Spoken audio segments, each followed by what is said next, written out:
जय हिंद साथियों। आज के वीडियो में स्टाफ विंडो पर APAR भरते समय आने वाली समस्याओं की चर्चा करेंगे। वीडियो पसंद आए तो लाइक शेयर करें। चैनल को सब्सक्राइब नहीं किया है तो सब्सक्राइब ज़रूर कर लें। क्वेश्चन नंबर 1 है, मैंने प्रथम बार राजकीय सेवा में दिनांक 3 सितंबर 2024 को शिक्षा विभाग में कार्यग्रहण किया है। मैं APAR प्रपत्र में 1 जुलाई 2024 से 2 सितंबर 2024 की अवधि का उल्लेख किस प्रकार से करूँगा। आप APAR में 1 जुलाई 2024 से 2 सितंबर 2024 तक की अवधि का उल्लेख उक्त अवधि में लोक सेवक राजकीय सेवा में नहीं था। ऑप्शन का चयन करें। क्वेश्चन नंबर 2 है, APAR क्रिएट करते समय कार्मिक की पोस्ट और पोस्टिंग पैलेस प्रदर्शित नहीं हो रहा है। इस कारण से APAR क्रिएट नहीं हो रही है। यह समस्या APAR मॉड्यूल से संबंधित न होकर प्रपत्र 10 से संबंधित है, क्योंकि APAR मॉड्यूल में कार्मिक के डेटा सालादर्पण के प्रपत्र 10 से फैच होता है। इस प्रकार की समस्या का मूल कारण कार्मिक के प्रपत्र 10 में सेवा रिकॉर्ड का सही प्रविष्ट नहीं होना है। सालादर्पण पर जाकर प्रपत्र 10 के सेवा रिकॉर्ड की जांच कर आवश्यक अपडेशन की कार्रवाई करें। उसके बाद में इस समस्या का स्वतः समाधान हो जाएगा। क्वेश्चन नंबर 3 है, मेरे पास समीक्षक या स्वीकारकर्ता अधिकारी के रूप में ऐसी APAR प्राप्त हुई है जिसमें प्रतिवेदक या समीक्षक अधिकारी की सेवानिवृत्ति का हवाला देते हुए बिना मूल्यांकन की APAR प्राप्त हुई है। मुझे समीक्षक या स्वीकारकर्ता अधिकारी के रूप में क्या बिना मूल्यांकन का आधार बनाते हुए उसे रिजेक्ट करना है? तो इसका उत्तर है नहीं। नियम अंतर्गत समीक्षक या स्वीकारकर्ता अधिकारी के द्वारा मूल्यांकन की कार्रवाई करनी है। पूर्ण जानकारी के लिए विभाग या कार्मिक विभाग से जारी परिपत्र का अवश्य अध्ययन करें। क्वेश्चन नंबर 4 है, मैंने 5 जुलाई को नियम अंतर्गत रिपोर्टिंग या रिव्यूइंग या एक्सेप्टिंग का चयन करते हुए अपनी APAR भरी। इनमें से एक अधिकारी 31 जुलाई या 31 अगस्त को सेवानिवृत्त हो गए। क्या मुझे अपनी APAR रिजेक्ट करवाकर पुनः भरनी है? तो इसका उत्तर है नहीं। मॉड्यूल स्वयं आगे की प्रोसेस करेगा। क्वेश्चन नंबर 5 है, मैंने दिनांक 1 फरवरी 2025 को द्वितीय श्रेणी से पदोन्नत होकर अन्य स्कूल में व्याख्याता पद पर कार्यग्रहण किया है। मेरे रिपोर्टिंग व रिव्यूइंग अधिकारी अलग अलग होंगे क्या? दोनों अवधि में रिपोर्टिंग अधिकारी संबंधित प्रधानाध्यापक माध्यमिक विद्यालय अथवा प्रधानाचार्य होंगे, बशर्ते 90 दिन से अधिक का सुपरविजन हो, तथा इसके अनुरूप समीक्षक अधिकारी होंगे जिनके अधीन आपने 90 दिन से अधिक की सेवा की है। परिपत्र 23 नवंबर 2020 के दिशा निर्देशों की पालना करते हुए।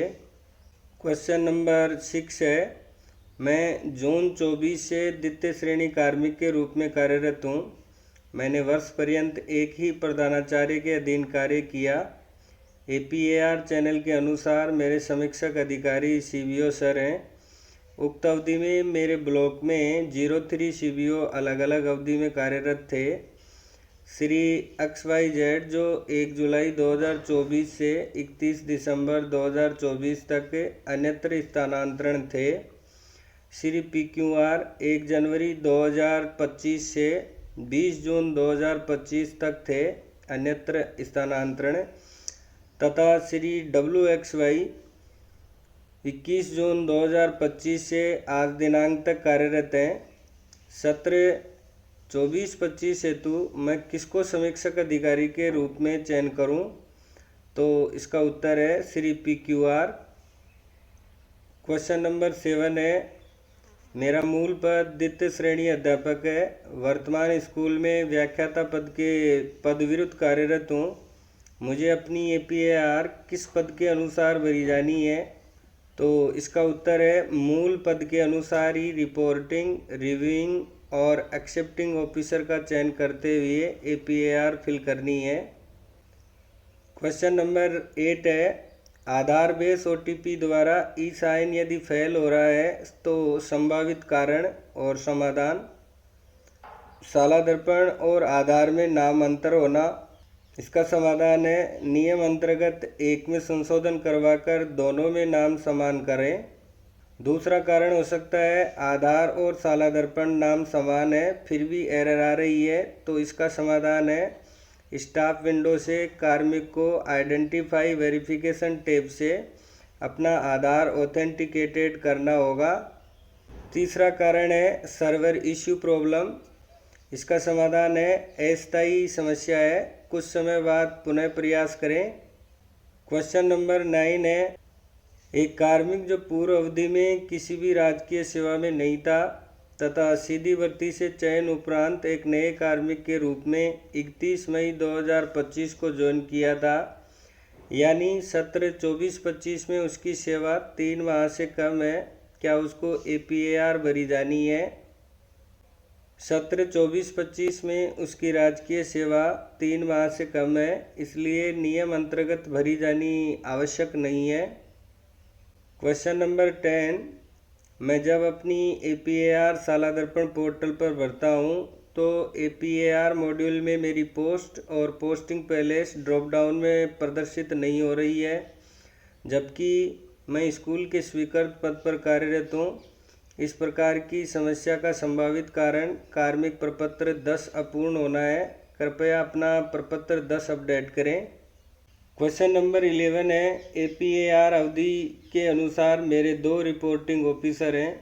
दोनों एप्लीकेशन को लॉक एंड फॉरवर्ड करने के बाद में मैं फाइनल सबमिट के लिए एप्लीकेशन को लॉक एंड फॉरवर्ड बटन पर क्लिक करता हूं, तो please submit data in each application period before locking entire application message आ रहा है। इसका क्या समाधान है? तो इसका जवाब है आप द्वारा दोनों एप्लीकेशन को अलग अलग लॉक करने से पूर्व सबमिट बटन क्लिक करना है। बिना सबमिट बटन क्लिक किए एप्लीकेशन लॉक से भरा हुआ डेटा सेव नहीं होगा, तब ये मैसेज आता है। सबसे पहले एप्लीकेशन हेतु फिल एप्लीकेशन पर क्लिक करें।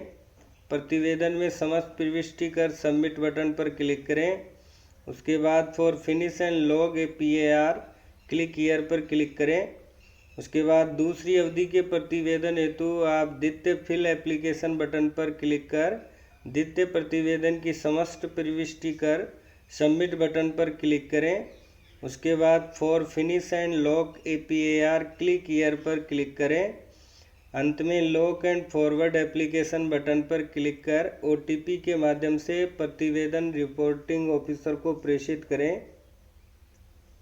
क्वेश्चन नंबर 12 है, मेरे द्वारा प्रेषित APAR चैनल और आवेदन रिपोर्टिंग ऑफिसर द्वारा गलत अधिकारी के चयन के आधार पर रिजेक्ट कर दिया है। मैं अपने लॉगिन से दोबारा नवीन ऑफिसर का चयन करते हुए डिलीट ऑफिसर्स बटन पर क्लिक करने के बावजूद नए ऑफिसर का चयन सही नहीं हो पा रहा है। क्या कारण हो सकता है? डिलीट ऑफिसर्स बटन पर क्लिक करने के बाद रीसेट ऑल बटन पर क्लिक करें। इसके बाद में पुनः नवीन तरीके से अवधि और अधिकारियों का चयन करें। क्वेश्चन नंबर 13 है, किसी कारणवश ऑफलाइन ज्वाइन कार्मिक अपनी APAR कैसे सबमिट करे? प्रतिवेदन से संबंधित विद्यालय या कार्यालय का नाम सही नहीं आने या पूर्व विद्यालय का नाम ही आने की स्थिति में क्या करें? APAR ऑनलाइन स्टाफ विंडो से किया जाना है। इसका सीधा संबंध स्कूल लॉगिन से नहीं है और न ही वर्तमान मॉड्यूल में स्कूल लॉगिन से या किसी अन्य कार्यालय से मैपिंग की व्यवस्था या अनिवार्यता है। यदि किसी कार्मिक द्वारा APAR ऑनलाइन करते समय प्रतिवेदन से संबंधित अवधि के स्कूल का नाम सही नहीं आ रहा है, तो मॉड्यूल में पोस्टिंग पैलेस में अन्य का चयन करते हुए प्रदर्शित टेक्स्ट बॉक्स में प्रतिवेदन से संबंधित अवधि स्कूल का नाम लिखकर सेव करें। क्वेश्चन नंबर 14 है APAR 2024-25 सबमिट के बाद लोक सेवक द्वारा फिल की गई APAR का प्रिंट प्राप्त नहीं हो रहा है। इसका जवाब है लोक सेवक द्वारा सबमिट की गई APAR का प्रिंट संबंधित रिपोर्टिंग ऑफिसर द्वारा चैनल के वेरिफिकेशन के बाद ही उक्त प्रिंट का ऑप्शन एक्टिव होगा। क्वेश्चन नंबर 15 है मैं दिनांक 1 जुलाई 2024 से 1 अक्टूबर 2024 तक द्वितीय श्रेणी अध्यापक था। मैंने विभागीय पदोन्नति उपरांत दिनांक 2 अक्टूबर 2024 को व्याख्याता के रूप में कार्यग्रहण कर लिया है। मैं APAR भरते समय लोक सेवक के प्रकार के रूप में किस पद का चयन करूंगा? तो इसका उत्तर है APAR वर्ष के अंतिम पद का चयन लोक सेवक प्रकार में करना होता है। आपके संबंध में आपको लोक सेवक के प्रकार के रूप में व्याख्याता पद का चयन करना होगा। क्वेश्चन नंबर 16 है मैं व्याख्याता पद पर कार्यरत हूँ। सत्र 2024-25 में मैंने 2 विद्यालयों में कार्य किया है। इसके कारण मेरे 2 प्रतिवेदक अधिकारी हैं। मुझे कौन से प्रतिवेदन में परीक्षा परिणाम की प्रविष्टि की जानी है? तो इसका उत्तर है मॉड्यूल में परीक्षा परिणाम की प्रविष्टि करते समय बोर्ड परीक्षा परिणाम के संबंध में जारी विभागीय दिशा निर्देशों की अनुसार ही प्रविष्टि की जानी है। क्वेश्चन नंबर 17 मैं व्याख्याता पद पर कार्यरत हूँ। मेरे पास सत्र 24-25 APAR अवधि में स्वयं के विद्यालय का आहरण वितरण अधिकारी 03 पावर है। मेरे रिपोर्टिंग अधिकारी कौन होंगे? आप अपना रिपोर्टिंग अधिकारी के रूप में न्यूनतम 3 माह के सुपरविजन में सेवा शर्त की पालना करते हुए मुख्य ब्लॉक शिक्षा अधिकारी को उनके अधीन की गई अवधि के अनुसार चयन करें।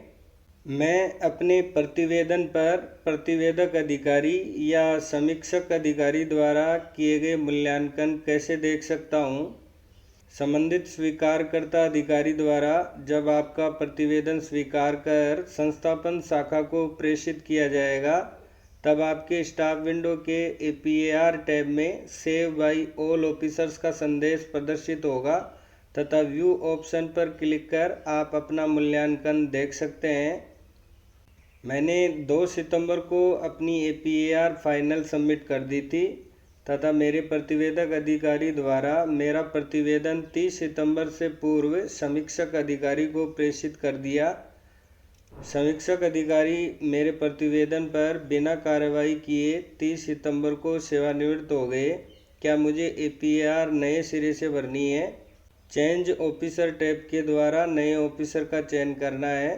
तो इसका उत्तर है नहीं। मेरे रिपोर्टिंग या रिव्यूइंग अधिकारी सेवानिवृत्त हो चुके हैं। मैं अपने रिपोर्टिंग या रिव्यूइंग अधिकारी के रूप में किसका चयन करूंगा? परिपत्र दिनांक 23/11/20 के दिशा निर्देशों की पालना करते हुए आप सेवानिवृत्त ऑप्शन का चयन करते हुए सेवानिवृत्त अधिकारी का नाम पद टेक्स्ट बॉक्स में लिखकर सेव करें। उक्त प्रविष्टि के सत्यापन हेतु सेवानिवृत्त होने वाले अधिकारी के स्थान पर सर्च ऑप्शन से वर्तमान में पद स्थापित अधिकारी का चयन करें। मेरे विद्यालय में प्रधानाचार्य का पद रिक्त है। प्रधानाचार्य का दायित्व किसी व्याख्याता के पास है लेकिन उनके पास 03 पावर नहीं है। इस परिस्थिति में मेरे रिपोर्टिंग अधिकारी कौन होंगे? विद्यालय के अन्य कार्मिकों के साथ साथ आपके भी रिपोर्टिंग अधिकारी वही होंगे जिनके पास आपके विद्यालय का आहरण वितरण अधिकार अर्थात 03 पावर है। राजकीय उच्च माध्यमिक विद्यालय में द्वितीय श्रेणी अध्यापक के पास प्रधानाचार्य का चार्ज है। क्या उन्हें रिपोर्टिंग अधिकारी के रूप में चयन किया जा सकता है? तो इसका उत्तर है नहीं। मैं रिपोर्टिंग अधिकारी हूं। मैं अपने शाला दर्पण लॉगिन से लोक सेवक से प्राप्त APAR कैसे फॉरवर्ड करूंगा? आप लोक सेवक से प्राप्त APAR पर अपनी टिप्पणी अंकित करने से पश्चात सबमिट करें और ई साइन कर उसे समीक्षक अधिकारी को फॉरवर्ड करें। मॉड्यूल में प्रविष्टियां कौन से फॉन्ट में की जानी है? तो इसका उत्तर है इंग्लिश या मंगल यूनिकोड। मैं अपने समीक्षक अधिकारी के रूप में सीडीओ का चयन करना चाहता हूं, जिनके पास जिला शिक्षा अधिकारी मुख्यालय का भी प्रभार है। सीडीओ के रूप में सर्च करते समय इनका नाम प्रदर्शित नहीं हो रहा है। मूल पदस्थापित पद के अनुसार ही नाम प्रदर्शित होगा। आपको जिला शिक्षा अधिकारी मुख्यालय के रूप में सर्च करके चयन करना होगा। मैं अपना APAR स्टेटस कैसे देख सकता हूँ? इसका जवाब है, आप अपने स्टाफ लॉगिन में APAR टैब में APAR स्टेटस कॉलम में जाकर APAR की वर्तमान स्थिति को देख सकते हैं। मैं रिपोर्टिंग अधिकारी हूँ। लोक सेवक द्वारा प्रेषित APAR में अपने लॉगिन पर किस टैब में देख सकता हूँ? इसका जवाब है, आप अपने स्टाफ लॉगिन में APAR टैब में रिक्वेस्ट फॉर APAR असेसमेंट में जाकर देख सकते हैं। नेक्स्ट क्वेश्चन है, मैं संस्था प्रधान के रूप में साला के समग्र रिजल्ट का विवरण कैसे भर सकता हूँ? इसका जवाब है, आप रिजल्ट वाले कॉलम में कक्षा 5, 8 और 10 का परिणाम ऑल का चयन कर और कक्षा 12 का रिजल्ट संबंधित स्ट्रीम का चयन कर भर सकते हैं। फाइनल क्वेश्चन है, मेरे रिपोर्टिंग और रिव्यूइंग अधिकारी सर्च करने पर प्रदर्शित नहीं हो रहे हैं, क्या कारण हो सकता है? तो इसका जवाब है, संबंधित अधिकारी का शाला दर्पण स्टाफ विंडो में रजिस्ट्रेशन और शाला दर्पण पोर्टल पर आधार वेरिफिकेशन होना आवश्यक है। इसके अभाव में उनका नाम प्रदर्शित नहीं होगा। चैनल से जुड़े रहें। धन्यवाद।